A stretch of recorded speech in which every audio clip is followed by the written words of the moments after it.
I would like to call to order the Measure S Citizen Oversight Committee at 4:07. Shannon, can we do a roll call? You want me to do it? Yes, please. Oh, I can. You want me to do it? Okay. All right. Vice Chair Amaya. Here, present. Commissioner Curry. Present. Commissioner Martindale. Present. Commissioner Baxter. Present. Chairperson Roberson. Here. And Jenny is sitting in for Ms. Barber. Right. Do we have any public comments? No public comments. Okay. Now we can open up the consent calendar. Can I get a motion to approve the draft minutes for our April 24th meeting? I make a motion to approve the draft meeting minutes. Motion by Commissioner Martindale. Can I get a second? Second. Second by Commissioner Curry. All in favor? Aye. Aye. Any opposed? Any abstentions? Motion passed. Now going to staff reports. First report is from our Parks and Recreation and Community Services presentation.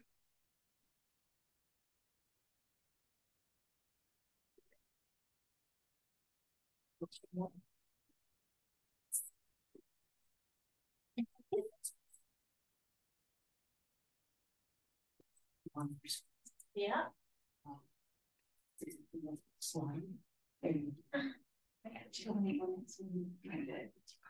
Thank you very much for having me back. I'm excited to hopefully present you with the answers to your questions that you had at the last meeting. For those of you who aren't aware, we have named our scholarship from the Measure S committee as our YES scholarship, that is Youth Enrichment Scholarship.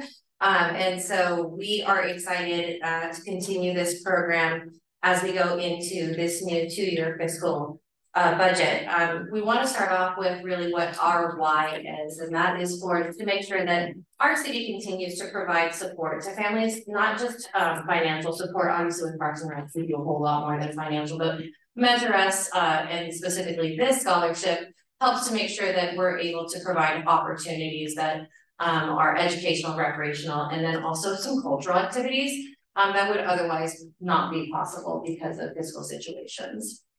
We have a few objectives with YES, and that starts off with just empowering young individuals. And so we try to make sure that if there is any opportunity through any of our parks program, any of our services, any of our operations and our park amenities, that we are able to make sure that they have those opportunities to participate.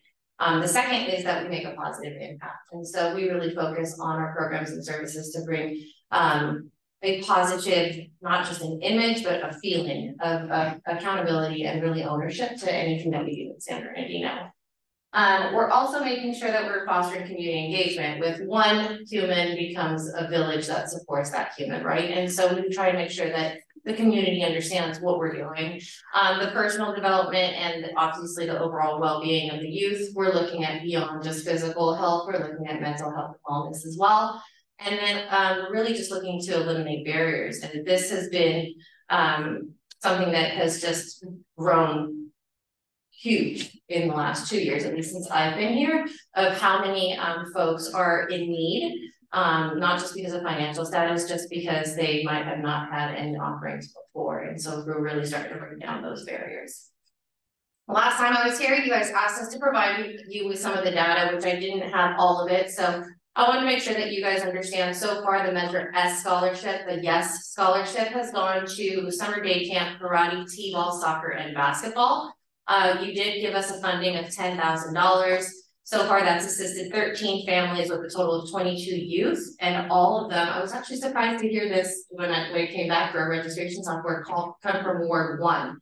And so we started looking at that as two things. One is the majority of our participation in our youth sports comes out of Hernandez. Community Center, which is in Ward 1.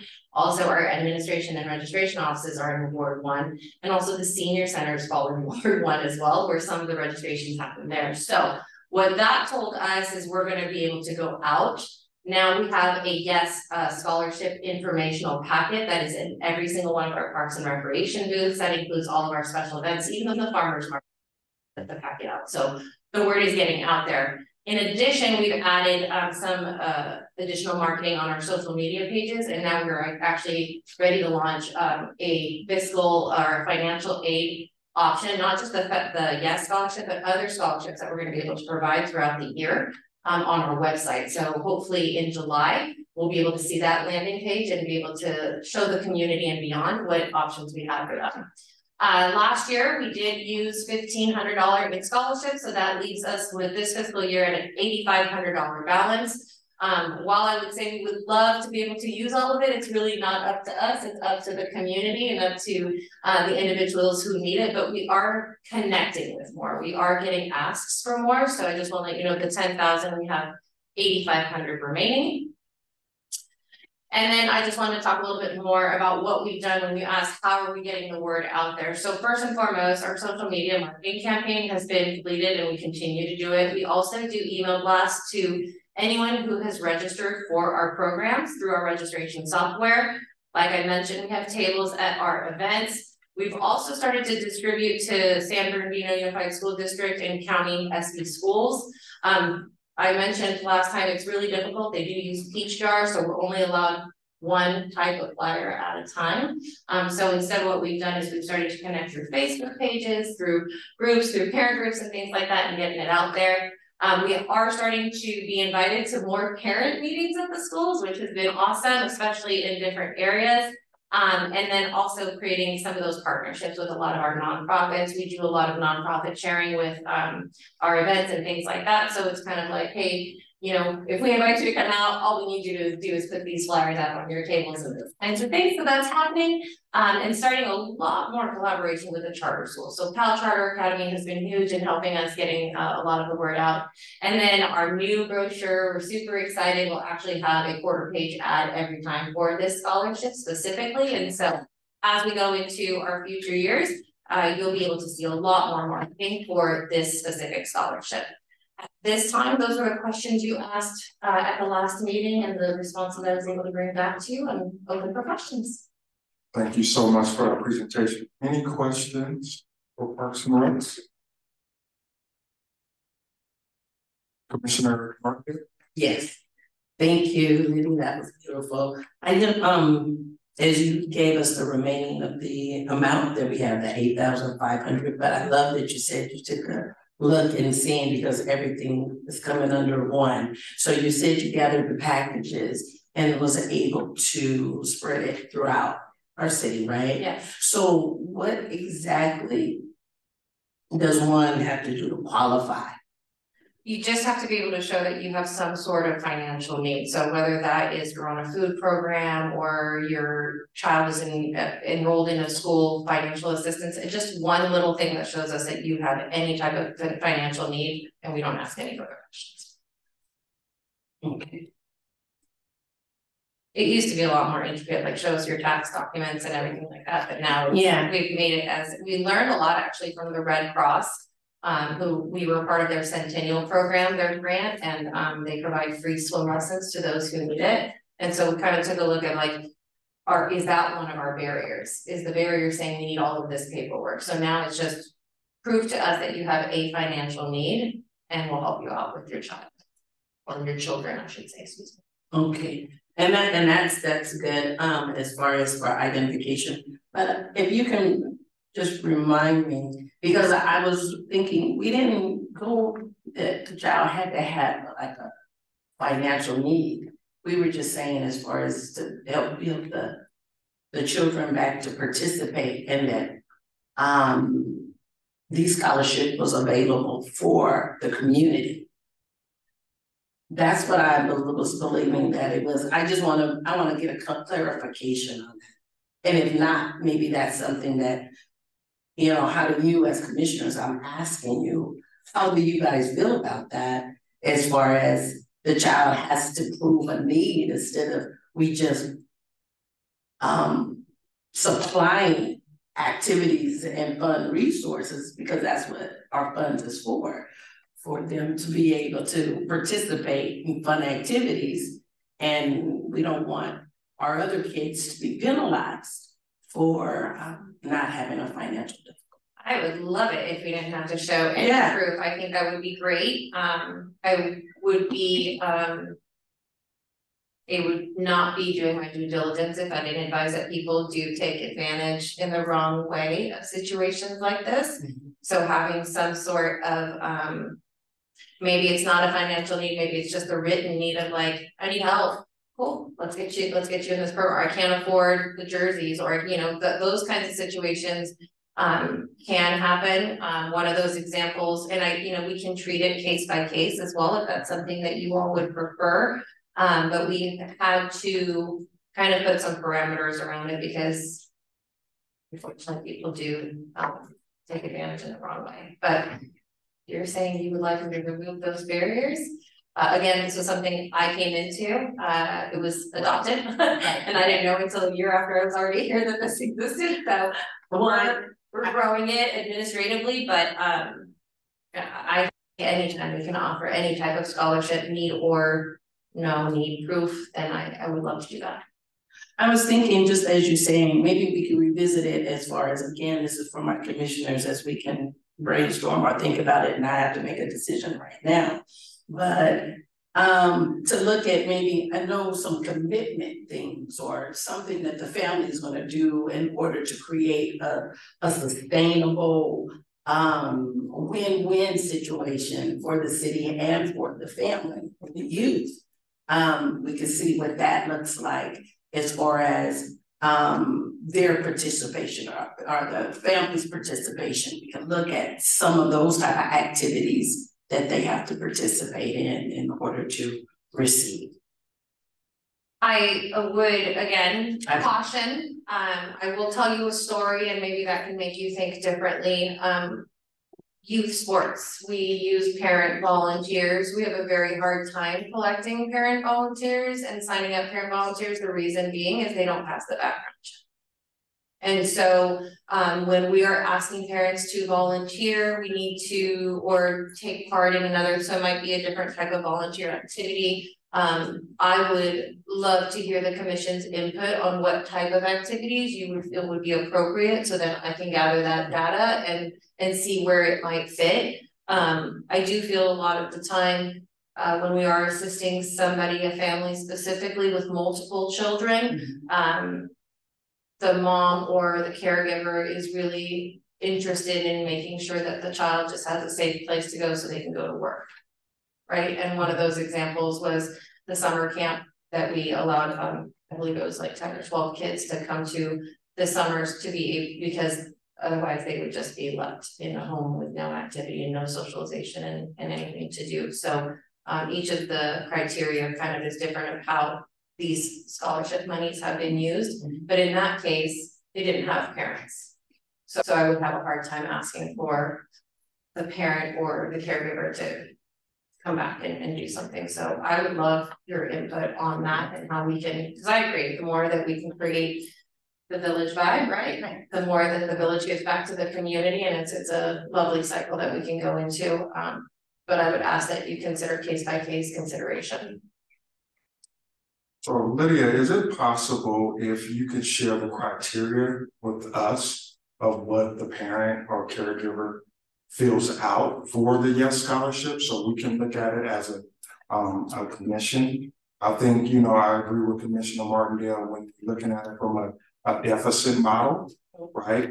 The less than can get the scholarship, right? And looking at it from an equity kind of standpoint for our communities, from that standpoint, that's what I would like to see, what the criteria looks like and what the actual parent or the caregiver is filling out. Perfect. I believe that application was provided to all of you at the last meeting, but I'm happy to have it emailed to the group, so then that way you guys can look at it and check it out and give us some input. And the next question, thank you so much for providing a marketing strategy for the Yes Scholarship. The other question that I had is, say for instance, I'm a parent. I sign up my son or daughter for the Yes Scholarship. Are we doing any pre-assessments and post-assessments of what that child got out of participating in this program? So that was another thing that was presented to you guys at the last one. They do have to write kind of what they experienced in the program, what were the benefits that they felt. We don't do a pre-post survey, which we could easily do as part of the application. I think a lot of the time there's that, I don't want people to know that I'm getting this scholarship, and so any attention that's brought to that of like, I don't want people to know that I'm in financial need. We do get a lot of please don't call out my child in any special. We've been asked that, you know, to make sure that everybody feels like they're equally a part of the program. What we could do is, and I've done this in other agencies, is anybody who's registered. So it's not just the Yes Scholarship, it's anybody who's registered in the program that has potential Yes Scholarship folks that are participating gets a pre and post survey. So then that way everybody gets it, and then we get that data anyways, and it helps us tremendously. One of the criteria is that they respond back to us after they finish the program, how they feel about it and what the Yes Scholarship did for them. And those letters were also provided to you, I believe, at the last meeting. Some of the examples, I think I read a few of those. And I agree. And Lydia, I think I'm not talking about it from that standpoint. I'm thinking about the well-being of the participant, right? And we talk about the wellness and what they're getting out of participating in a Parks and Recs kind of program, right? You know, when we're talking about just the overall, you know, well-being of that participant, right? Like, you know, my health is better, my nutrition is better, right? I'm getting better, you know, I'm building community as being a part of one of these programs through Parks and Recreation. I think if we can set up some kind of like pre-surveys with that, like, have you ever been a part of a Parks and Recs program, right? If so, if not, why? Right. And then when you do the post, you can figure out and kind of measure exactly, you know, why this participant was involved in this program. So when you build out in the future, you can kind of use that data. Right. To kind of, you know. I agree. I think that's what I was talking about is we would not just survey the Yes participants, though I would survey everybody in the class, because then for us as, you know, programmers, we're going to be able to get that data point that not just a Yes participant gave us this information, but all participants gave us that information. But I think what we could do is definitely identify ways to get that in an email confirmation as soon as we get them registered for class. So we shoot that out, and then everybody takes that free. And then one of the requirements of that Yes Scholarship could be that they're required to take the pre and post. So then that way at least we know we've got that. Great suggestion. Vice Chair Maya? I had a question. Are these partial scholarships? Because for 22 youth, only $1,500 was spent, and I think we allocated that money within like 10 months ago. So my question is, what did that cover?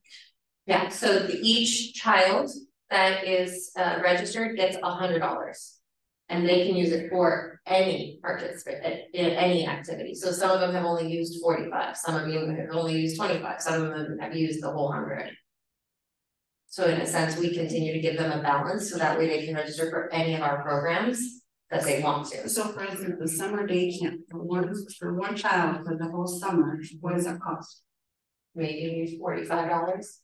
And that they can come every day, $45 for the whole summer. Yeah. Well, no, sorry, $45 for the week, but most of the ones that came for those day camps only came one. That were sponsored. So they only get a 1 week experience in the summer camp. We offer them the whole summer. How much is for the karate? They all range in different prices, so $40 to $45 for karate as well, but that's for a 6-week program. Okay. And the same thing for t-ball, soccer, and basketball. They all range different, and depending on the number of weeks in the season and how many it's league play, or it's just when they play. But that's what I'm saying, like we don't do it per class. Once the family says, I would like to participate in this program, we give them the $100 automatically, so they can look and see where they want to use their $100 So if a child wants to extend their program, say they wanna do a whole summer program. Is that allowed? They could, but they have the $100, They only have they have $100 per kid. But it's $45 a week though. It's sometimes it's So- $25 a week if they only wanna do a half day or whatever it might be, so. It ranges. Yeah, so you do like an 8 to 1, 1 to 5, like some people, you know, depending on their work schedules. Yeah, they're using it like. Yeah. I think my concern was like, we had $8,500 remaining, and I'm sure kids in the summer, they wanna spend more time there, so. We would love to allocate more monies, but if the kids are being able and having the opportunity to utilize that throughout that whole summer program. Or the whole T-ball, cause I know it's expensive for parents to buy jerseys and be out there and stuff like that, so. I think that was just one of my concerns is, for the lot of kids that were participated, only 1,500 was spent. See, if I would have gotten and asked for an extension, I would have granted it.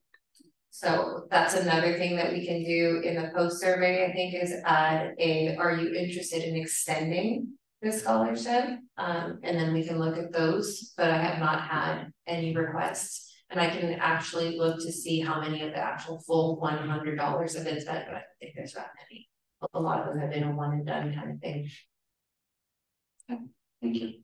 But again, I think the marketing is gonna help tremendously. I think us getting it out there is gonna help tremendously. If we get to break down those barriers even more and not have to ask for a financial need, and it's just an available. You need assistance, check here and then let's go.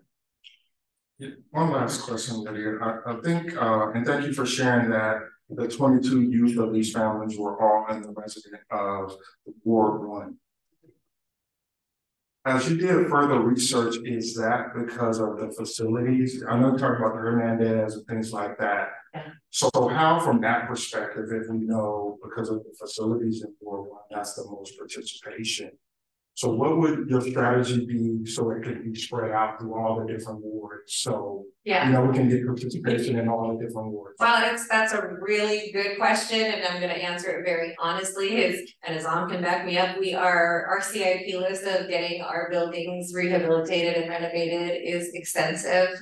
When you don't have an inviting home to welcome somebody into, it's really hard to program and have effective registration or feel safe, right? Our master plan studies are showing and our surveys are showing all that the #1 concern is what's happening in our parks, the safety of our parks, the crime in our parks, no lighting in the parks. And so Hernandez is one of the ones that is booming because it is probably one of the most welcoming. And that's why it's our hub.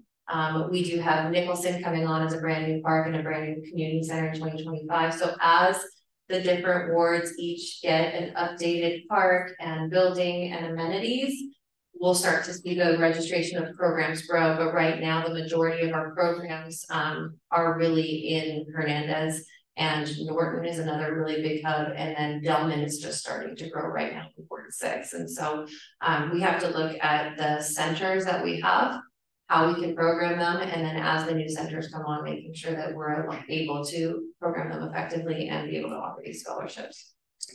And thank you for that. And Azam can kind of speak to this because in our public safety commission, we are working on an initiative to take our parks back initiative.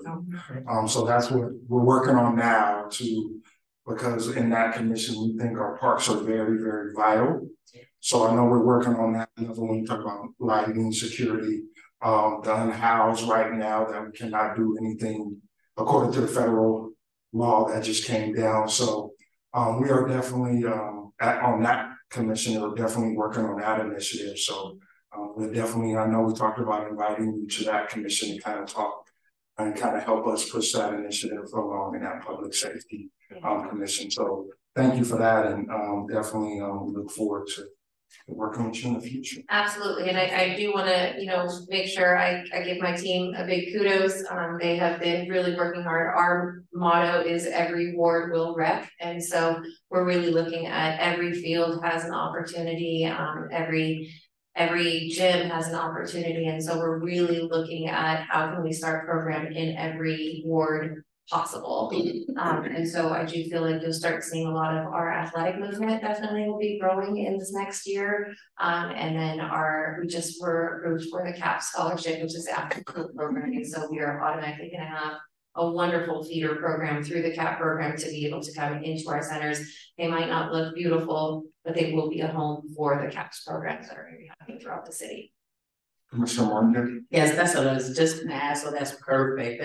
I was gonna say, another thing that we wanted to kind of cover is coaching, to be able to have some professional coaching and that also contributes to that safety feeling because they know what they're professional doing. Do we have that happening right now? You're meeting coaches? I think our coaching right now, we finally gathered enough staff. We were just approved at mid-year for 2 full-time coordinator positions. One of them is going to be an athletics position, so that's tremendously with our coaching, especially for our youth sports, because we're like 48% growth in the last year in our youth sports program. So kids are coming back. But also we are looking at bringing on contract instructors this next year. And so as we bring those on, we'll be able to, per your last direction at the last meeting, be able to use some of these Measure-S funds as well to get quality coaching in. And so that was really the big push to be able to see if we can get that going ASAP. Thank you, and I love the title or the naming of it. Yes. And could you tell me with the acronym? Youth Enrichment Scholarship. Lydia, one last question, and as probably will talk about this in his report, is how will we put the wards, parks in priority, right? What does that look like, right? Because all our different constituents will have their own vested interests. So through our process, how will we, I know that's going to be, your kind of your direction, and it's going to be a heavy direction. And I know that question is going to come up. Like, I want, right. Veronica will probably say, I want Aunt Sherelle to go first. I'll say that, so how can we work together so it'll be a priority list for the reviving of all our parks? Right. I get your question, and you're going to be very happy because one, I will say this: our council is extremely supportive. Every single council member is extremely supportive of all of our parks. There's not one that has not given me a green light to really look forward to enhancing our parks. We know we have a lot of problems. We know it takes a lot of money. And one of the best votes that I know I've seen in my tenure here is that they approved over $1 million for our master plan, our Parks and Rec master plan. And so the Parks and Rec master plan does just that. We are going to see our consultant, Next Practice Partners, come to council on the first March meeting. So I invite you all to come. They're going to talk about the results surveys that we found. And so from there, we go into our next steps. That master plan process is an 18-month process, and we're at about a year. So now in this next 6 months, it's really prioritizing what we're going to do to get our CIP list in order for the next future budget years. But also what's come out of our master plan is our audit. And so we had a full, every park got an audit, every facility got an audit, every amenity got an audit. And so the scores, not surprisingly, we failed in a lot of areas, right? And so these consultants do a fabulous job at prioritizing and per the need of the survey that the community responded to. So this is a community-driven survey that their responses are going to drive the priority. We had over 10,000 random surveys sent out to the city. We had over 500 responses to one of them and over 1,000 responses to another. And so people paid attention to what they were filling out. And some of the responses were actually really surprising when you stop to look at beyond your safety measures of homelessness and crime and lighting and shade was another big one, obviously, right? Restrooms. Those are the big ones, right? We know those big 5. That's not a secret. But normally in a lot of agencies that I've worked for, when you do a master plan, you have high needs, you have medium needs, and you have low needs. This city has no low needs. Everything fell in medium to high category, which tells us that the city is saying, hey, pay attention to us. And so the council is not going to have a choice but to listen to the community at this point, because now it's data and now it's scientific at this point, right? And so I think you guys will be appreciative of the fact that this consultant has done extensive work to make sure that this is a master plan that is not gonna get shelved. That's step one. I know I'm committed to it, and I've even committed to furthering the master plan and looking at, once we have our master plan in effect, our CIP list in effect, and our priorities in effect, then we're also gonna look at a business plan and see how each center, according to census data, according to the data that we collected from the survey, how each community center should function, right? There are some community centers that should be multi-general centers that are gonna be able to be a senior programming in the daytime. Nicholson is one of them. There's a high senior need in the 6th ward, and we don't have senior centers. So we're lucky to have the Acoma Unity Center that's providing some senior programming, right, during the day, but we're gonna be able to provide that now that we have those sensory or the survey results, and I'm really excited to see what the presentation looks like for you all on the first week in March. Any other questions? Thank you so much, Lydia. Thank you, appreciate you. I'm sorry, just before we move on, I know, I'm sorry, but I was gonna say, because we're asking the commission us to think about other ways to be able to assist Liddy. So I'm just saying, before we exit, we need to understand what those next steps and what that looks like. So I just wanted us to kind of brainstorm on. Let's see what that looks like so we can actually participate in that thought process. I think the best thing for me to get from you all would be the criteria for the financial, right? Is what do you want us to even ask if there's, and what does that look like? And you know, what does the question look like, right? And so giving us some ideas of, do you feel that we should be asking if there's a financial need, or is it just that we just put a little checkbox that says, do you need financial assistance? Check, right? That's number one. Number two is if you all have concerns about, you know, extending, can we extend? Is that something that we put in the survey? I know that's gonna be the third one, is we'll do a pre and post survey. I'll get some draft questions to you guys, and you guys can maybe discuss that as well. And then finally really is looking at, I always look to the future. How do we continue your support, right? Because what I don't want is us to put all of this work, and then the $8,500 goes away, and then all of a sudden we put, do you want us to extend? And somebody put yes, and then we go, oh, sorry.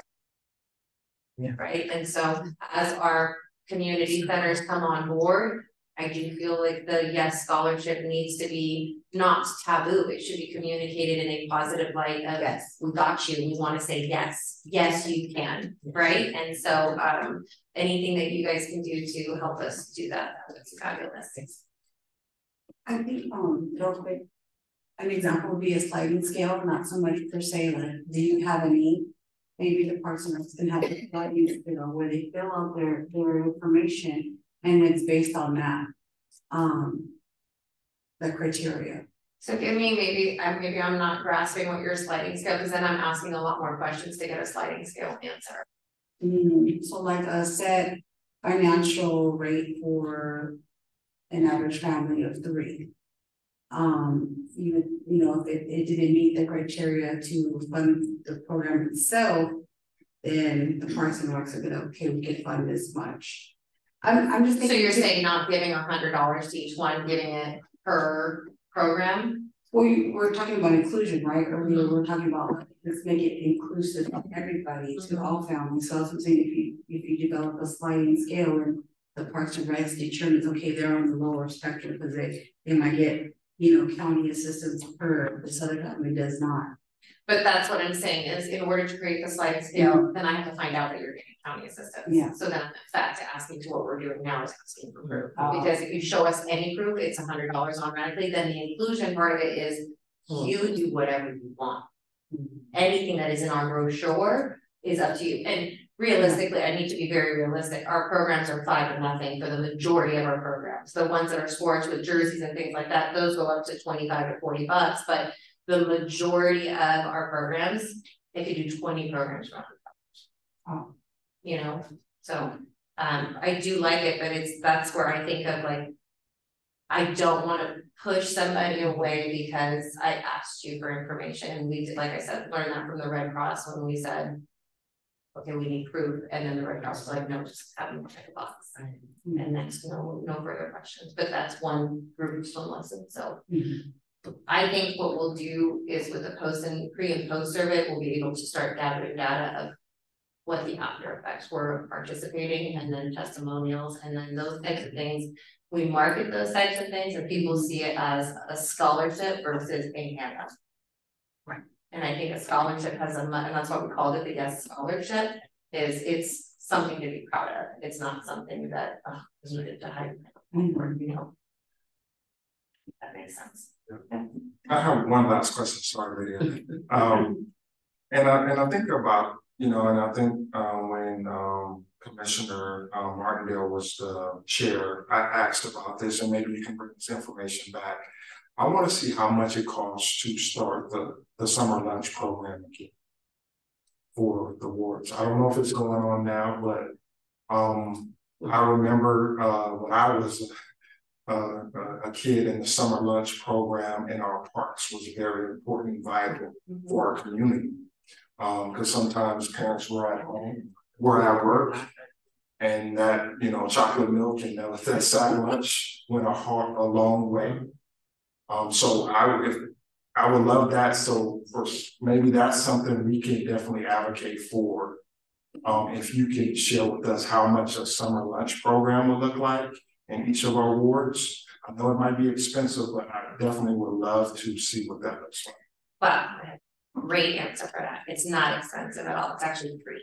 Yeah, because it comes from the county and the state, and we're definitely eligible in the majority of our areas. I think Ward 5 might be the only area that's not eligible for that, but there might be some areas within Ward 5 that would be. I know that now that we're part of the CAPS program, we are eligible for summer lunch and regular school year lunch as well, and dinners. And so what we're trying to do now is just build the program. As soon as it gets going, then we're ready to go. That's something we already have intending to come back. And we're going to be reopening the 2 pools at Delman and at Hernandez this summer. And so those kids will be eligible, anybody who's going through those programs as well. Thank you so much. Next presentation, Azam will be reporting on the capital projects in progress funded by Measure-S. Thank you, Commission. My name is Azam Yache. I'm the city engineer, formerly the former traffic engineer for the city. Glad to be here to do the presentation on the projects that we currently have. So basically, I just want to give you a snapshot on how these projects make it to the list. So on an annual basis, we do is CIP submission forms from all the different departments. And then we take these forms, we evaluate them, we sit down with finance, and then we sit down with each individual department to talk about the budget and how much each project is going to cost. The project is encompasses different elements. Basically, you have the planning, you have the design, and then the construction. And each stage, there is an associated cost with it. And that's what we work with finance, making sure that we address all these different costs. So at the end, we're not sure we're going back for additional funding. And each stage takes quite an amount of time to get that out of the stage, meaning that, let's say, funding is allocated, and we have, let's say, we use Measure-S for grant funding projects, we have to go through an RFP process, request for proposal, to solicit services for design. That process will take from 2, maybe 3 months at the most. Once we get a design consultant on board to design these facilities, then we have to prepare a staff report to the council, award the design service agreement, and that process also takes a month and a half to schedule something for an award at the city council level. Once is that done, then we go back, then we start processing the agreements, processing the PO, and initiating notice to proceed. And once we do the notice to proceed, the design firm, then we'll look at their schedule and see how that fits within the grant that we have in place. If it's grant funded outside Measure-S, then that's, I think, what Lydia is referring to. These are the deadlines. These would be the priority projects, especially at the CDBG or ARPA. But in this case, Measure S, we're not tied up with timelines. So once we get to that stage, then what we do is once the plans are designed, then we prepare the PSNE package, which is the plan specification and estimate package, to go out to bid, and then we go out to bid, and then we award the construction contract. So from A to Z, that process might stretch maybe a year, maybe a year and a half, maybe longer. So that's what I'm here to talk about. The different projects that we have in the city's parks and recreation facilities, which is the most projects we have currently we're working on. And then we have the public work facilities and buildings, like the California Theater, we have the Gerson Mall, other facilities that we're working on, infrastructure facilities like pavement, curb sidewalk and curb and gutter sidewalk, and so forth. Traffic control devices, meaning what I mean by that is the modifications to existing traffic signals. That's what traffic control devices. And then street lighting improvements, and you see in my presentation tonight is the improvements that we have, which are a long-awaited project in Genevieve and Austin. That neighborhood has been dark for years, so we found some money in Measure S, and thanks to the finance department working with us in making sure that project moves forward. Next time. So this is basically a snapshot of the Measure S project. It's not as extensive as the list that you see in the financial report. This is just a list of 22 projects currently. And I'm going to go through the slides quickly, not per se each one of them at different stages. If it's building, where is it construction, if it is parks, planning, and so forth. This is just a snapshot of what the is working on right now. Next slide. And this is the same thing here. As you can see, the list of projects that we're currently working on. Okay, so as you know, this is one of the most important projects that we're working on here in the city. As if you listen to the special session that was at the City Council 2 weeks ago, and I'm happy to report to you that we're in the final phases of completing the demolition of the Gerson Mall. On time, on schedule, a little bit behind schedule, but I think we can deliver this project in the next month and a half. And the good thing about it, I'm delivering this project within budget. Even though they found a lot of different additions, JCPenney, there was additional demolitions inside the mall that the contractor did not anticipate. So we kind of negotiated with him on certain things we can do, and the project moved to completion. So happy to report that we're going to be moving, so we can present the vision of the city and breaking into the quadrant that we discussed at the City Council, quadrant 1 through 5, and that's what this is the final stages in order for us to move forward in developing the site. Next slide, please. Yeah, this is a project for the we completed, and it's just a small project compared to the Gerson Mall. The amount of funding we have in the budget is repaint the facility, install new flooring in the building, replace kitchen appliances, and so forth. So that project is completed, and I think a couple of weeks ago, I think we did the ribbon cutting or the opening of the kitchen, the street senior facility. Next slide. This project is the Wildwood Encanto Park Phase 1, where we're in the planning stages on that one. And then we're anticipate in drafting an RFP. RFP stands for Request for Proposal for Design Services, and we're planning to publish the RFP in April of 2024. Next slide. It's the same slide. My apologies. That should have been the Wildwood Park. The previous one was the Encanto. So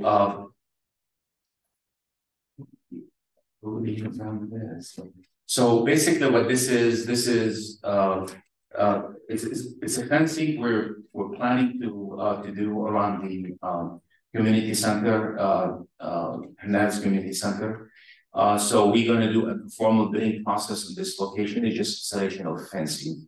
around the facility, this location. The Roosevelt Wall rehab is, we awarded the design service contract. We're gonna award this design service contract to a company, and then we're planning to take the award to the city council on April 21st to start the design for this location. This is a project I've been working on for the last couple of years, and we finished the design, this location. This is basically a safety improvement project that we have on the Tyndall Curve. The engineer estimate came in at 1.6 million. We have only 938,000 this project. So we're going to be working with finance in allocating additional funding for this project so we can build it. As you can see, if you're familiar with this location, a lot of traffic comes down the hill, and then they start navigating the curves at this location, and they do run off the road, and they hit the fence on the east and on the south curve that we have. So that fence is constantly being hit. This project is an East Side skate park project at Spartan Park, and we're going to proceed issuing an RFP, the RFP for construction in the next 30 days or so. So this is moving on schedule, and then it's within budget. This is a street sweeping program that we haven't taken it further than what we accomplished so far in the planning phases. This is a program that was supposed to install street sweeping signs in the entire city. So the city council allocated approximately 1.8 million. There is a few things that we need to resolve before we move forward. We were planning to do a pilot test in a couple of areas in the city, and hasn't been did not move forward yet as of this year, 2024. So this is still pending management direction on how to move forward with this project. The improvements of this library was completed, and I think there was a ribbon cutting about a month ago. So that was completed on time within budget. The same thing with this project. It was just like putting some high fence on the Seafoam Lake improvement and the Pioneer Memorial, and it was completed, and it's within budget. The same thing with this project was completed in December 2023, and there's just a new parking lot improvement and lining using Measure S funding.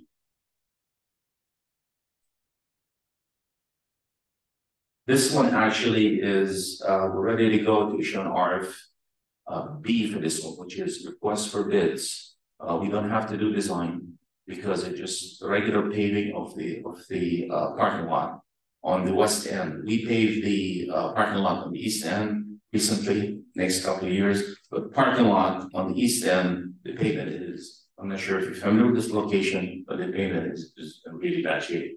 So we're going to proceed, and we can accomplish this work within the available budget of $625,000.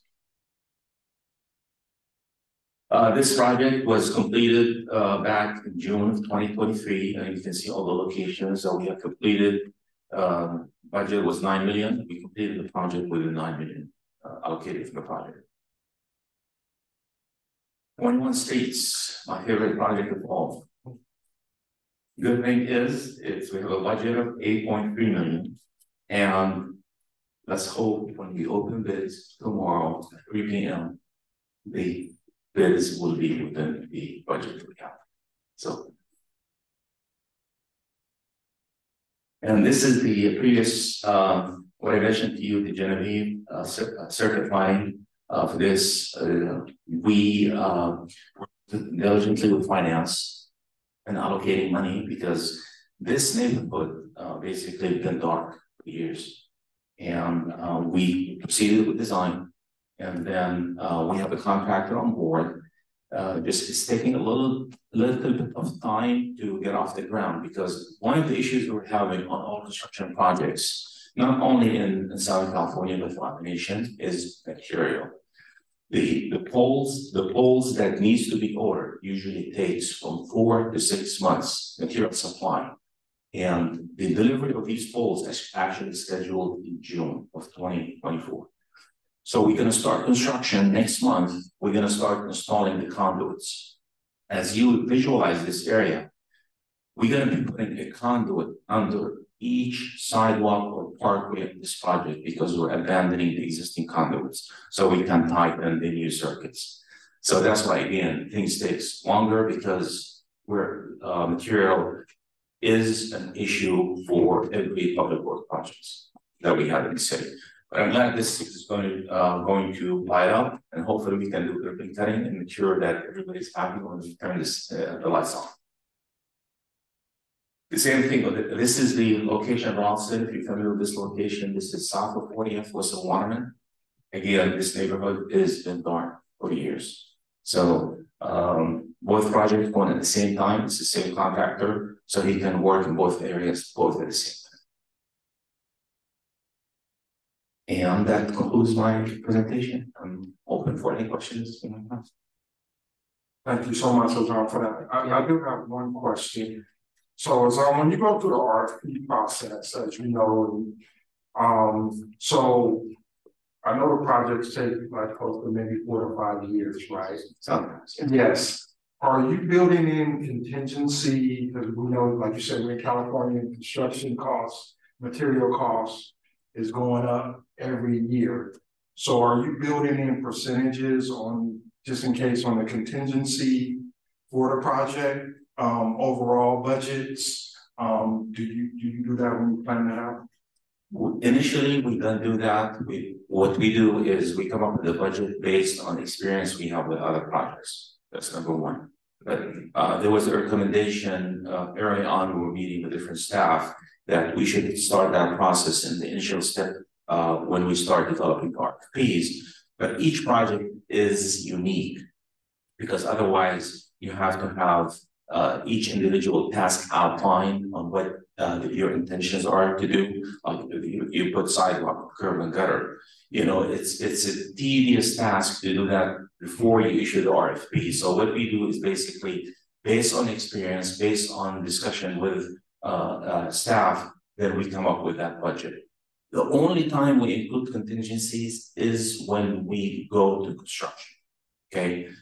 Based on the available funding. So if we know that we have 8 million and we usually add 10% contingencies, so that's going to be 8.8. We know that we don't have that, then we don't go out to construction. So we work with finance and allocating additional funding. And that's what we've done with the 21 streets. Where this project was projected previously, city council. So we went and we revised some of the scope of the project itself. And then we worked with finance and our accounting team in finding alternate funding sources so we can go out to construction. Keep in mind, besides contingencies, you have also to allocate funding for something called CMCI, which is construction management, construction inspection, because you have to have a construction manager on board to monitor the project, and you have to have construction inspection. So that's also built in the final budget, but that's only during construction. So yes, we look at these things in detail before we put projects out to bid, so we don't have to reject the bid and then go to council and say, what happened? You know what? Go back to the drawing board and find money. So I'm trying to eliminate all these different obstacles initially before we go to construction and find alternate funding sources. And so I'm glad you brought up that because I was going to ask you about what's our relationship, because you're talking about the construction management, like, so when the fire marshal does that plan checks, does that gotta go to county fire marshal and they gotta approve the plan before construction? And we know sometimes that kind of bottlenecks up at the county fire marshal. So what does that look like, and what kind of planning do you kind of go into that process, knowing that a lot of our plans for the city has to go through the county fire marshal, state inspections, things like that? Actually, on all the public work projects, most of them we don't go through that process because basically they're not including any facilities that we are building or new facilities. Basically, what we're doing is remodeling existing ones. So most of the work we do is we do the reviews in-house, or if it is a building structure that needs to be approved by building a safety, just like the scoreboard we have for the green field for the Dodgers going to the Blair Park. That one has to go through building a safety because a structural engineer have to review the structural analysis and calculations for the scoreboard. So that goes to building and safety. To answer your question, yes, on that development projects like warehouses, new homes, new tract homes, it will go through the fire marshal and different entities of the city, the water department, and so they can provide their approval at the DRC level. Those projects are handled differently than the CIP projects that we handle currently. Yeah. Commissioner Martin? Yes, thank you. Thank you for the presentation. I just wanted to revisit maybe your citywide pavement rehabilitation, number 9. Just so that I'm understanding what is before us. The project approval date, that was in 6/30/21. We did it here. It's the citywide pavement rehabilitation.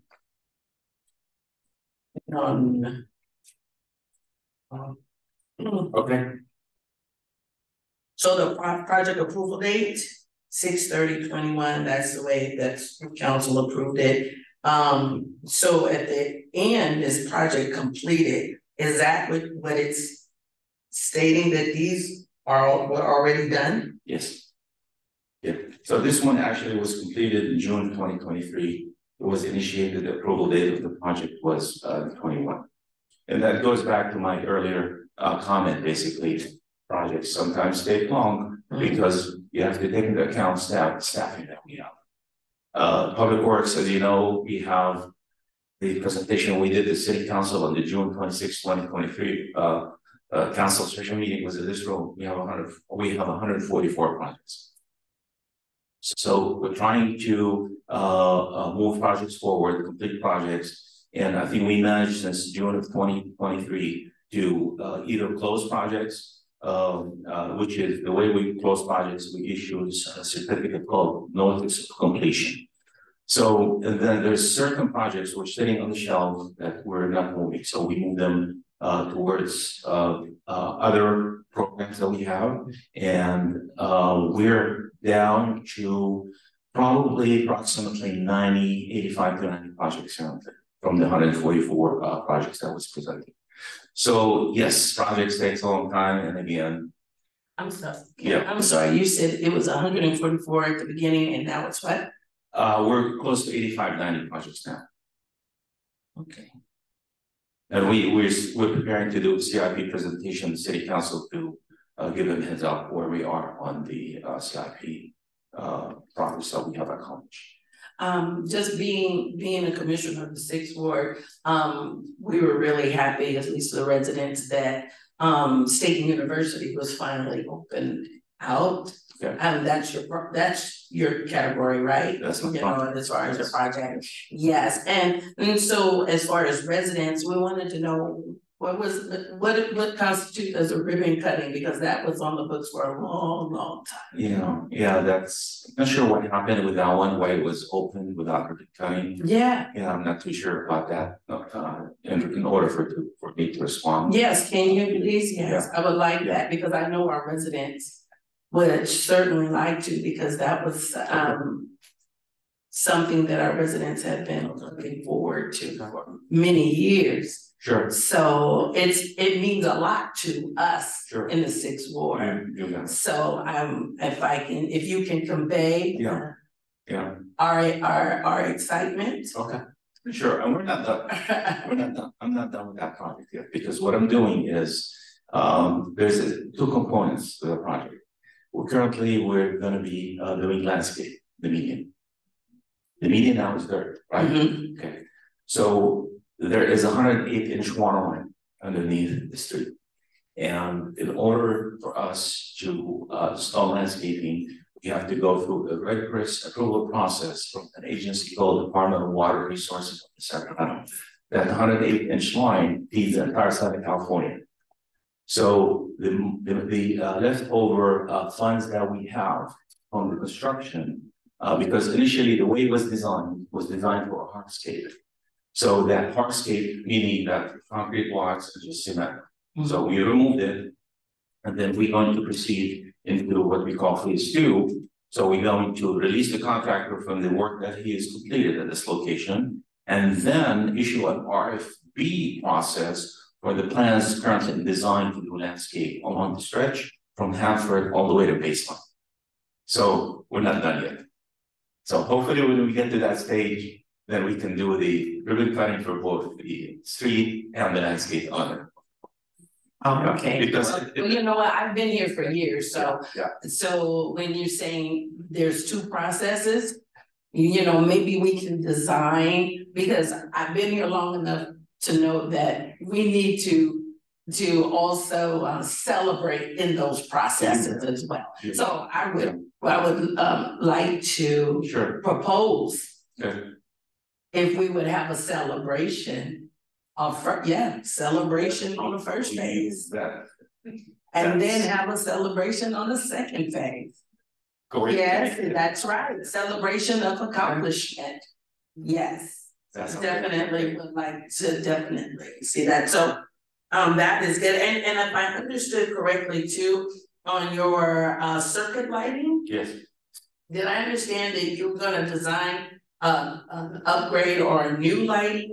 Or No, basically what it is, the existing lighting circuits that we have are being overloaded. It's a 6,000 kV. So these lighting circuits operate on a 120 to 40 circuit. So the current ones that we have in the field. So what we're gonna be doing, we're gonna be removing every pole in both areas, the Genevieve and Boston. And put new poles, new conduits, pull new cables, and provide new service drops from the existing overhead SCE pole that you see with the transformers. So the entire neighborhood will be retrofitted with everything new. excellent, okay. Mr. Baxter? Look, how do you determine the CIP schedule what needs to be done, right? You drive around the city, the streets need work in a lot of areas. Sure. How do you use consultants to go through the city to measure and look at the city and grade the streets? Do you have your own staff? How do you determine what's going to go on with this for the next, fiscal 25? Let me talk about past and I'll talk about future and how we handle it. It's basically visual.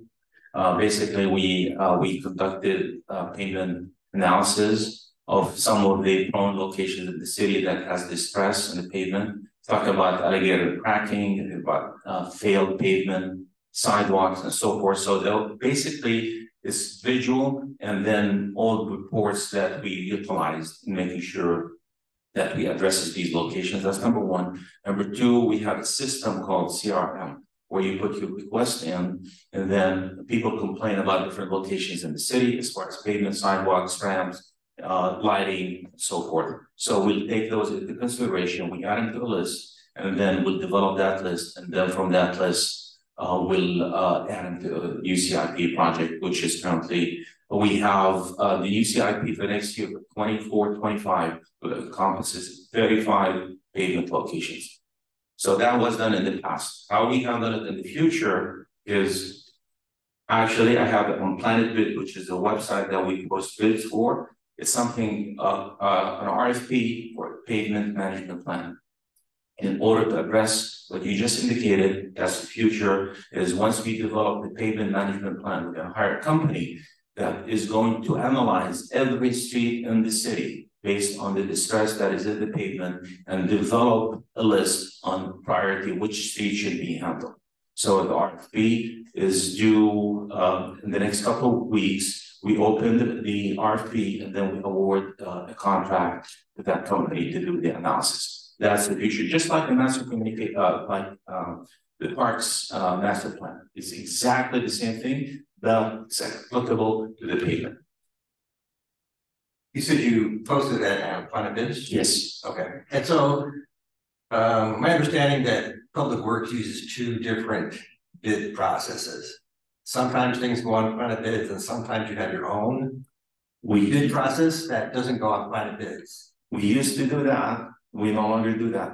So now it's on Planet Bids, and she's instrumental in helping me navigate with that process and making sure things are posted on time and properly. Thank you, Jeannie. Yeah. Any additional questions, President? Thank you so much. Thank you. Anyway. Now, Yes, and you know what, I'm sorry, just before I say, just to follow up, so the next steps to get an answer to my question as far as state and university, the opening of that, what needs to happen, what? Well, like Azam said, we'll definitely take it back to our management and inform them. Yeah. I like to party. Yeah. But like you said, it's a feel good for the community. It's a, yes. We did something, they're happy about it, we have better roads on that, and I will definitely inform the superiors about that. That's fine. I'll just go through Director of Public Works Yeah. and relay the message to the city manager's office. Yes, thank you. And I do like I said, I know that it's a 2-phase process that you're referring to, but again, like you said, it's about regarding the community and them getting involved and being excited about completion. So thank you. I appreciate that. And just so you know, we are trying to, the city manager's office is trying to make sure that, you know, your voices are heard and we're here. So we do have a representative from the city manager's office. So he did hear you, right, Mr. Hodges? Yes. So he's here. And so there will be several of us to take that back. And I think it's a good idea. Yeah. And we can recommend that. Yes, please. And the good thing about it is we're still doing the final punch list, meaning there's a few items here and there that needs to be addressed. So yes, we opened it, but there's a few punch list items before we issue the notice of completion for the project that we're still working on. Yeah. Can you tell us the punch list? Punch list basically, let's say if give you an example, like you finish the project and we're not gonna sign off on it until we do final inspection. So we go out, we send our inspectors out the field, there's a crack in the sidewalk, contractors, we wanna fix it. Right. The ADA ramp is being installed and incompliant, it's not in compliant, then you need to fix it. The signal head is not working or it's not splashing or the push buttons at the intersection are not working properly. Those are really our punch list. You know, pavement, there's cracks in the pavement after you paved it. So our inspector team will basically go out and does the punch list for the project before we issue the notice of completion. So we can release what we call retention. We hold retention on the project because of that. We want to make sure we're not going to give you the final payment till you finish work. So we issue the NOC, and 30 days after we issue the NOC, we report to the county. Then we can release the remaining amount in the retention, which is the 5% of the total project cost. Okay, and I hear that, and that's good, and I know those punch lists, it could be a little bit more time, of course, you know, but we've already opened, I just want us to reflect. We've already opened the street. Yeah. So we didn't have the punch list then. I'm just saying, we're still going through the punch list, Right. but the street is already open. So that's what I would like us to really pay attention to, because the street is already open. So, I don't want us to be in the red tape on our punch list because we're already moving on the street.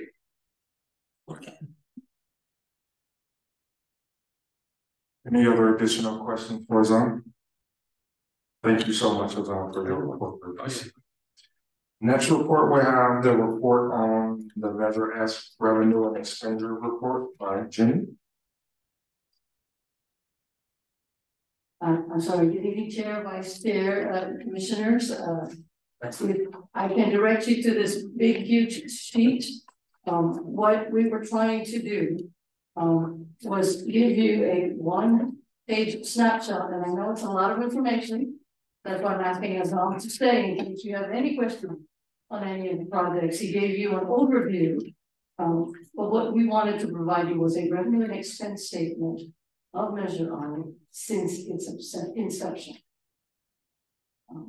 So if you look at the first two blue columns, that is for fiscal calendar year, but for 2021. So if you can see in that, we received revenue, we didn't create a budget, but we received 11.6 million. So in calendar year 21, no expenses were done. So our fund balance at June, this is calendar year, our fund balance in December was 11.6 million. Now in calendar 2022, yes. And so I'm sorry, I apologize, in calendar 21, that was only one quarter. That's why it was only 11.6. I believe we started receiving sales tax in April of that year. So when you get 12 million, you assume that's one quarter. We were making the assumption that we would be receiving between 40 and 50 million dollars. That was the intent. So we budgeted 41 in revenues, and we actually received 49 million actual revenues. Now, when we budgeted that 41, we also budgeted expenditures. And since I was not here, I think Azam would know how these budgets came into play. And as you can see in our financial system, each project is listed what the budgeted amount is. Yeah. And what we thought that was. So much as we budgeted 41 in revenue, we budgeted $25 million in expense were approved. That is the budget. Now the actual is right next to it, where we got $49 million in revenues. And each of the approved projects, it will show you the actual expenditures spent against that budget. So of the 25 million budgeted in 22, we only spent 3.89. Are you following? I don't, you know. And so if we do the actuals, much as we had submitted, we received 49 million. We only spent almost 4 million. We had a remainder of 45, coupled with the 11 million from the prior year. We had a fund balance of 57 million at the end of 22. Now, when 23 came along, by the way, our manager who manages all our budget and expenditures, she is here too, Ms. Zubiba Ruiz. So yeah, she puts together the city's massive budget. So in 23, it's the same thing. Since we got 49, we like to be conservative. So we budgeted 46 in revenue, but we actually received 42, which is a good thing. And again, with the expenditures, these are budgeted and approved. Even if we budgeted 46 million in expenditures, we only proposed and was approved to expend 39 of that. Again, with a $46 million budget, we got 52. And on a $39 million approved budget, we spent 11.8. And I'm sure if you have any questions, Azam can explain why we were spending, so much at each of these. And as he said, a lot of these projects cross multiple years, so they go through certain phases.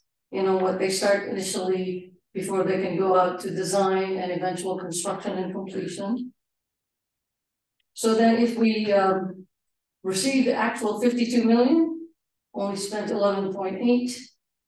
We had additional revenue of 40 million. So as of June 30, 2023, we actually had 97 million in Measure S's fund balance. So now we go to the current year. Right, given that we received 50 million last year, we were budgeting 51 million this year. And projecting to spend 32 of that 51 million. As you can see, we've gotten one quarter, this was as of December 31st, of 13 million, and we've spent 4.5. So although the current fund balance is 106 million, since we budgeted to expend 32, if we reduce the 106 by 32, that is the projected fund balance at the end of June.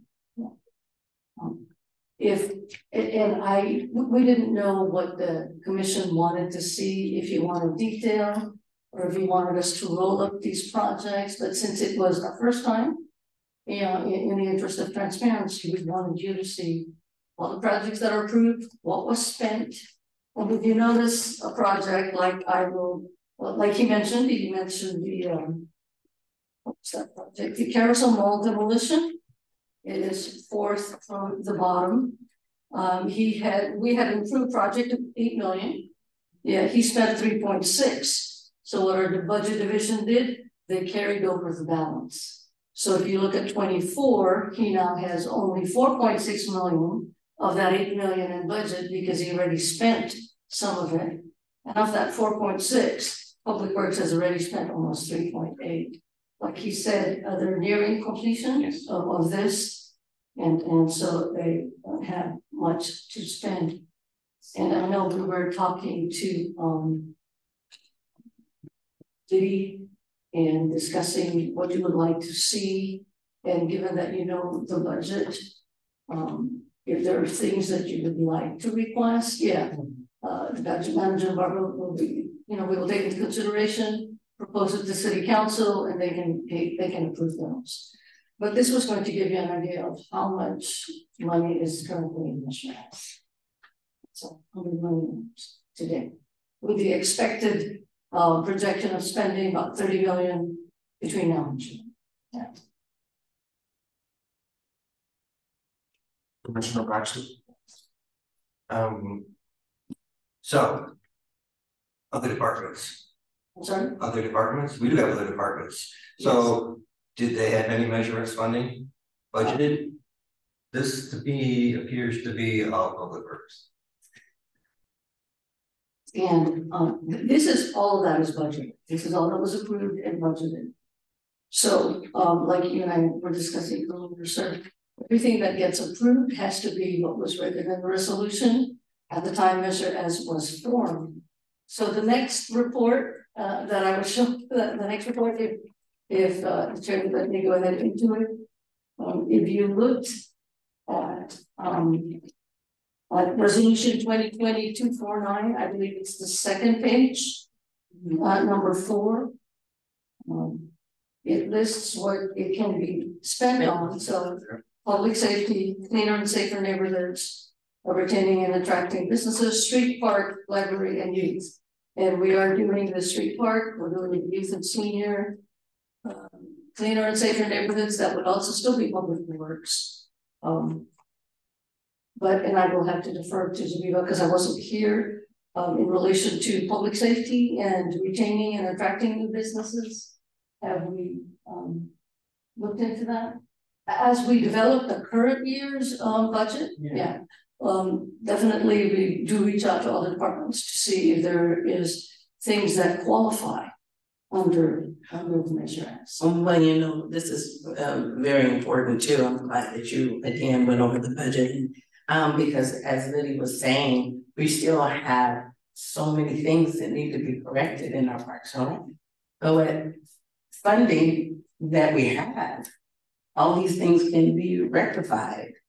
Yes. So how can we get the funding to the, you know, to be able to fix our parks and recreations, because we have the funding to do so.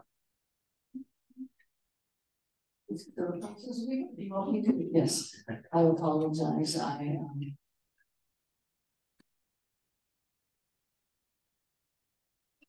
Commissioners, Commissioner Chair. So Measure S was set forward to supplement the operational needs of the city. So unlike Measure Z did have strict guidelines of what that funding needed to go towards. So Measure S is there to supplement the operational services to ensure that there is no essentially cutbacks to the services provided to the community by the city.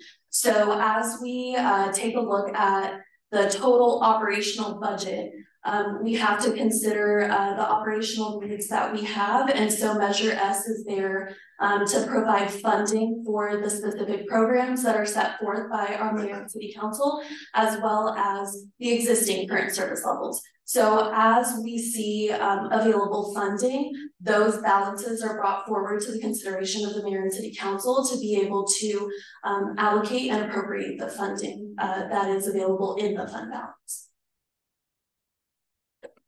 Thank you for that information.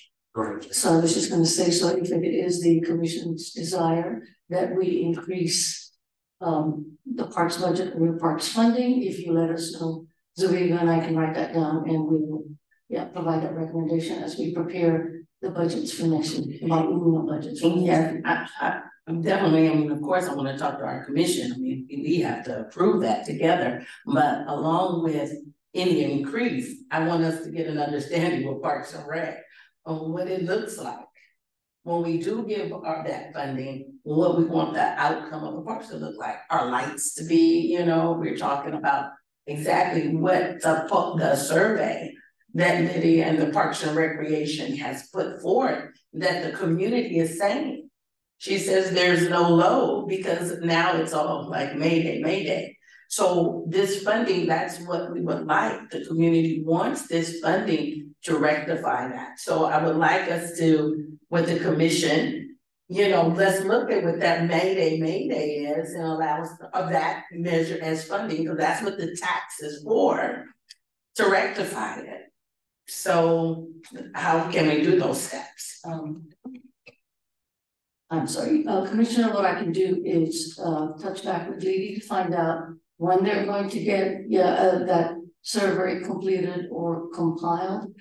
Please bear in mind our budgeting is on a schedule. Yeah, so I'm not quite sure when Liddy thinks she will have that ready, but I will discuss it with her. You know, we'll reach out, we'll tell her that the commission, I'm assuming it is the whole commission that is interested in seeing if we can provide additional funding, or is this something you guys? I think I would recommend with the commissions is doing an assessment needs of all the parks in the different wards so we can, you know, budget, you know, from that standpoint, not only from an infrastructural standpoint, I think from a programs and services base. So if we can do a assessments kind of needs, kind of assessment of all our parks, and I think we can make a great kind of. Absolutely, and if I hear you correctly though, they're getting ready to go in their budgeting process as far as allocation. So it's important for us to be able to give that funding or approve that some funding in order to be able to be in a certain year funding cycle. Am I correct? And is that correct? Or you share that with us? Chair, but we will need direction from the commission. Yeah, so what I want to do, and maybe you guys can help us out. So I know a fiscal year starts from like, and I don't know how y'all do it, July till the next year, right? So I think for you guys, if you guys let us know exactly when you're going to start your, you know, budget projections and those different things, we can work as a commission to kind of provide that information so you can build that into the proposed 24-25 budget before it goes to the city council. I think that would be helpful. Okay, we can do that. Yeah, we can provide that. But like I said, we will need the motion, a vote and an approval if you want us to go forward with, if you're going to provide us with direction. Yeah. So, I think we need a motion on the table, Commissioner Rondell, if you wanna provide a motion, then we can get a second. I would like, well, first, before I do the motion, I just wanna make sure our commissions are together about extending some funding for our parks and recreation throughout our city. But you also have made a statement for us to be able to do an assessment analysis as well. So I'm just trying to see on what's the verbiage of the motion in order to give you the permission in order to make that outcome. And that's a great point, Commissioner Rondell, sorry, that's a great point, and I think, and that's gonna be working with your team and your staff to see what that looks like to provide us assessment kind of needs, so we can kind of base our decision on that. Because I think after and I'm not sure when our next commission meeting is. So I'm not sure if we can have that information by our next meeting. So we can have that information before, because you guys let me know, do you guys start your budget in May or April? What does that look like? Something to that effect. Okay. I actually by then, the budget has already been completed. Yeah, that's what I was gonna say. We need it like yesterday, right? And that is okay. If, like I said, if you're going to give us direction that an assessment needs to be done for all the parks, we can take that back, discuss it with the parks, because they're the ones that are gonna have to come up with an estimate. Now, if we want them to only assess a particular program, in other words, a particular parks program, because you're right, an assessment needs of all the parks in the city, that's going to be a huge undertaking. Well, when we're saying, I'm speaking as far as Lydia, I know this is a humongous undertaking, and she's already stated that there is a project moving forward on it. However, we do have our Measure S funds in that can be a great of assistance right now. With the budget proposed. So we're not trying to make it complicated or hard for staffing, but we do want to use our tax dollars for what it is that we want to see in our parks and recreation. We want to be able to see lights, so we want to be able to have everything that Liddy said came back, that was negative from the point of view of the city. So we want to be able to address that. The Measure S funds wants to address those issues that has been already assessed by our community. They've already turned in that information. So we don't need to really do another assessment because that survey was already done and accepted. What we need to do is see what kind of funds we can start doing phases. As you said, I'm not trying to say the whole thing, but we can do some things with our Measure S funding. And that would be fine, Commissioner. If we are given direction, then if the Measure S committee gives us direction to coordinate with parks to see which programs after their assessment, which programs are vital to the parks in each of your communities, we can go and do that. And not knowing when the next Measure S committee meeting would be, then maybe she can come back then and now provide all these programs and hopefully with a corresponding costs as to which ones would best benefit all the wards or all the parks. And then you can then recommend from there. If and I will defer of course to our budget manager, if we do not make the budget, because at this point, like we said, by May, I don't know, the budget is already coming to a close. If there is something that this committee feels that is needed, that it goes sooner, it is something that we can discuss with Barbara. Can she take an item, right, individually? Yeah. So we can take an item, for city council approval. And we can say recommended by the Measure S commission, and that we allocate this funding for these projects for the year. This way it was a separate item. Right. It doesn't have to go with the budget. And so I can make a motion just for $2 million to be spread out throughout our parks and recreation centers. As far as the aesthetics and. I just wanted to say one thing, as a voter here in this community, and when I did vote for Measure S, I'm speaking on behalf of my community as well, in my ward. You know, we've seen these factors and this language in the ballot that stated that they were supposed to service, you know, youth, senior, homeless service programs, safer community, cleaner streets and fewer potholes. So this is the language that was given to us, and that's what struck us to vote for this measure. And with that being said, those are the things that I would like to see as a voter, because I did vote for this. I want to make sure we're true to that, to our community, not just, oh yeah, the potholes and everything else is great. The access to in her community, I love it. I don't really live in that world, but I want to make sure that, you know, there's anti-gang programs, anti-prostitution, you know, more, you know, the prostitution gets eliminated within our community. Homeless service programs. I know we got to allocate a lot of money, but with Measure S, I want to stay focused and be the voice to make sure that money pours back into what we said yes to. And that's to stay true to the language and the programs that we're supposed to be servicing. You know, everything else is great. The budget looks awesome and our city is looking better, but there's areas in each ward that need improvement, and these are the things that you guys, that was listed on the ballot that we voted for. And those are the things I want to stay true to. You know, it's not to divert off of one, how he said there's one department, there's so many factors and departments, Parks and Recs is one, but there's police and public safety, code enforcement, things of that nature that we see that are working. But if there's money that we can pour back into our community looking better, that's what I want to see. And we will do that. We'll take that into consideration. I wasn't here, and I can only guess maybe at the time, street rehab was a very important function 2 years ago, 3 years ago. Maybe the O'Neills were really doing a bad thing then, you know, and so this is what was presented to council, and this is what was approved.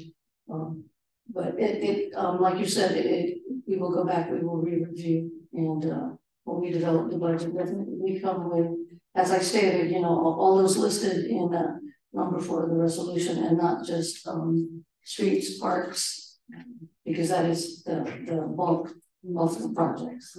So what I would recommend is that we have, if we can get a presentation from public safety, because I know it was a group that came that was doing gang intervention, and provide an update on how they're using the funds and what their program looks like. I think that will be helpful, because I think we got just a piece of it, right? So I think that will kind of help us make either further decisions. Because when we think about, we have an unhoused problem in our city.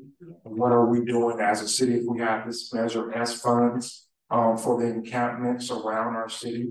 I know we talk about the CRMs all the time for, you know, encampments, like what is that process and how can we roll some of these rollover dollars into those other programs? Because I think we have a lot of rollover money that we can probably allocate throughout these 4 kind of bullets that was in the Measure S number 4. So I think when we do an assessment, I think we should do an assessment of all these different 4 categories. And I think a lot more funding to each of those categories. But what Jeannie is saying is that they're getting ready to do the budget. So can we, as a commission, agree on some funding that can look at those 4 categories, but at least we could agree that when they do their budget, that we can kick over so much money for that. Yes. And I think, you know, because it's a lot of numbers, right? And I don't plan on to read budgets, right? But I think for us, and you can help us with this because you're an expert on this, is if you can let us know how much, because I don't know if you have reserves that you, because it's a lot of this rollover Measure S funds. And I know sometimes we put reserves aside for some of this funding for projects like the capital projects, right? So I think it'll be helpful for us if you can let us know how much rollover funds that we can allocate, from a standpoint realistically, like how much rollover at Measure S dollars we can kind of allocate to these different initiatives. And I think that would help us kind of make that decision. Yes, absolutely. And then because we have it there, we definitely want it to start being utilized in order to make that visual change. Commissioner Baxter. So based on what you have in front of you, because we did provide this, Yes. like I said, when we closed last year, there was 97 million. That was in June of last year. But in the current year, we have an approved budget of roughly 33 or 34 million. So let's assume that that is what Azami for both works. Yeah. And am I correct in saying that there may be 50 million to be conservative? That may be used for a project. So are we, are we saying this year we'll have, so it'll be 33 million used for capital projects, and we might have. Yeah, 106 less the 33. My only thing with that is if there are projects that, like you said, may not have made it. We normally provide a budget when we know it's really gonna happen. Yeah. If it's just approved, then we're still going to be able to say this will be in the financial system. Yeah, this is straight out of our financial system. Okay. This is what we have. So I know at least 33.6. Yeah, we have to set aside out of that 106 million that we currently have. But like I said, we can go back, we can reassess, then we can let Joel know how much it is. Bear in mind, yes, please go ahead. So 106 million is sitting where? In the city's. In the city's city. Measure S fund. It's sitting in the Measure S fund Correct. in a, interest bearing account. Yes. Okay, so it's all sitting there. There's really is $100 million someplace. Okay. And the second question or thing Yes. I have in the resolution 2020-248, right?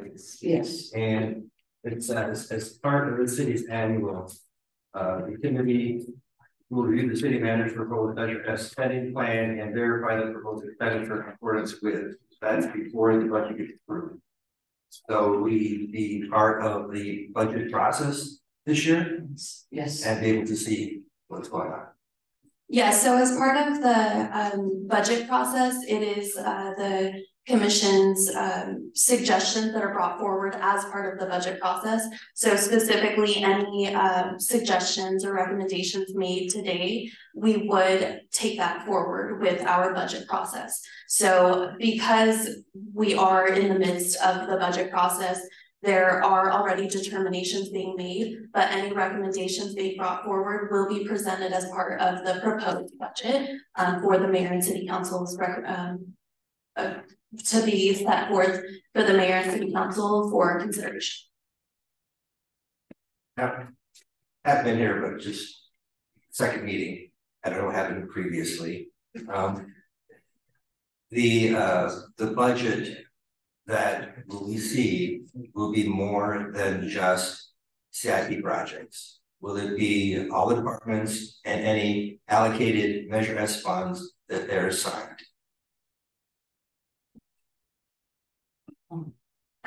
Are you asking as part of the proposed budget that will go forward to the mayor and city council? Yes. Yes, it would be all encompassing, so it would be all of the departments as well as the proposed CIP. Will it be broken out by department? Because it was one thing that asked for in the previous meeting back in October is a breakdown of how Measure S funds are allocated by department. And we have not received that yet. Well, For the current fiscal year. for the current fiscal year, it is in front of you. So like you said, it is Public Works at 8,500 for Parks. So no other department at any Measure S funds allocated to them, police? No, not No for one had police. anything else? However, on the top, we do have a $1 million allocation. 700,000 for the nerve center and 300,000 for the investment. Yes, so the way that it is recognized in our financial system, anything that is appropriated by the mayor and city council specifically to Measure S will be recognized as a Measure S fund. As I had mentioned before, the Measure S funds are there to also supplement the operational services of the city. So while it isn't directly recognized in this report, any of the remaining funding that cannot be supplied directly out of the general fund revenues will be supplemented into general funds. So even though it isn't directly recognized in this report, because this specifically outlines Fund 007, which is our Measure S fund, it does also supplement other operational services in the city. It's a balance basically that we carried forward to be able to supplement those services. So in this fiscal year, in the CIP, in the Measure S fund, we have $32 million that is allocated for Measure S projects. Then we're going to probably take in $56 million. So that's an additional $27 million that you're using and funding going into the fund or going into cutting into the general fund. Well, I guess I'm a little confused on that part. yes, and again, like she had mentioned, number 3 says Measure S is also used to help prevent further reduction in existing services. So we provide certain services and the general fund is short. This is the fund that is also used to help fund that. And as she mentioned, number 2 does say though, that we will be bringing this budget, so you should be able to see what we are doing. And as far as supplementing the general fund, you're right, we don't know that today, but maybe by April, by May, by June, yes, we will be able to see if our general fund would need some supplement. And like you said, it's a balance. Yeah. However, again, that does not preclude the commission from making suggestions and making recommendations. I wouldn't let that hinder you from, making a suggestion as where you want to see some of the measure funds allocated. Just hypothetically, if you wanted to allocate maybe 50 million, or by the end of 2-3 months, maybe we can't, but maybe there might be a smaller amount that may be allocated for that, and I would still advocate that you provide that recommendation. Yeah. So maybe I suggest this, and Roxana, you can help us out with this. Maybe if we can get a meeting within the next month or so, so we can help you guys be successful with our recommendations of what we want the rollover dollars to go to. And I agree with Commissioner Baxter, because I know that when we allocated these funds, they had it kind of categorized, right? What was to gang intervention, what went to Parks and Recs, and that can kind of help us as we make this assessment of with the rollover dollars, what we want to allocate to what, right? To different ones, right? And I think that would kind of help us make that decision, right? Because I know as I'm getting some more money, I know, all these different initiatives from the Measure S, public safety, when we think about retaining and attracting new businesses, what does that look like, right? Because we talk about revising downtown San Bernardino. Is it some funding that we can use from the Measure S to help with those initiatives? I know we're doing the Carousel Mall demolition project, right? So what does that look like? And then the library maintenance, the streets, and then we also talked about the programs, right? If we have rollover dollars, we should be able to have a summer lunch program, right? I'm just thinking about it from that standpoint. So I think if we can do that, I think it'd be great. Right, in addition to, as you said, the lunch program, but then also not charging any of our children in our communities to go to our parks and recreation. Allocating our funding where the community, it is a community center for them to come to. I do also want to add that on the resolution, it does state that part of the Measure S funding goes towards or is in accordance with our general fund reserve policy. So I do also want to add that we did have our strategic initiatives meeting, and so there were certain fund balances that were reserved specifically for the strategic initiatives that were brought forward on behalf of all of the staff citywide in response to the mayor and city council's strategic initiatives that were set forward.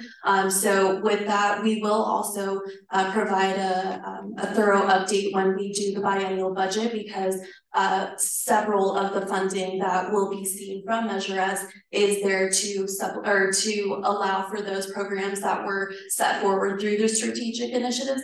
Funding will be there for that. So the strategic initiatives did use some of the reserves that we had that was using some of the fund balance that we had from Measure S. So I just did want to add that. And like Zulima mentioned, we will provide that. This is something that we should be providing to you. And I know we missed the report, but at least you have the notes. This is what they're going to do when we audit Measure S. This is what we are requesting the auditor to review. All the revenue development expenditures, making sure it is in accordance to make it is within the policy. I just want to make sure you can understand. I had a quick question, like how it talks about the gaming prostitution prevention programs. I know years ago there was cameras put on G Street by the police department, and I was advised, because our office sit on G Street, that those cameras no longer worked. But those were paid by voters, the cameras, for prevention services. So is there any way that that can actually be an improvement, or there could be money allocated back into that so they can have operative cameras to help prevent gangs and prostitutions within those communities? So there's actual cameras that are there. I think in the last council meeting, Chief Goodman came out and said, we have 95 cameras on these poles forward out of 95. And then I think maybe you or someone came out and said, well, you have 700 light poles that are inoperable because they've been vandalized. And so, yeah, that was in the last council meeting. So, and I think Chief Goodman was going to come back with something to see what they could do about rectifying that camera situation. That would be wonderful. Smart enough there.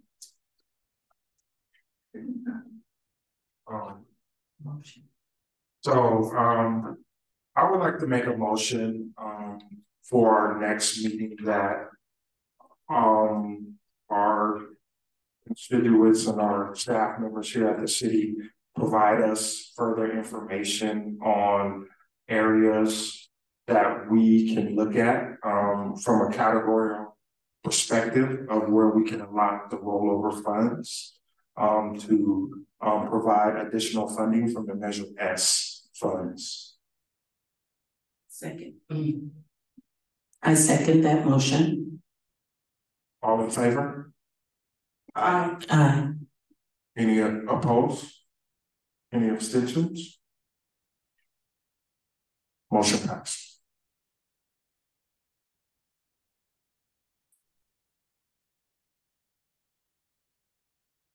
And Jenny, you said you didn't have the audit report yet, right? No, Okay. we do not have the audit report, but I believe the way I understood it was you wanted to gain an understanding of what it is they do review. So I provided this so you can know what they're looking at.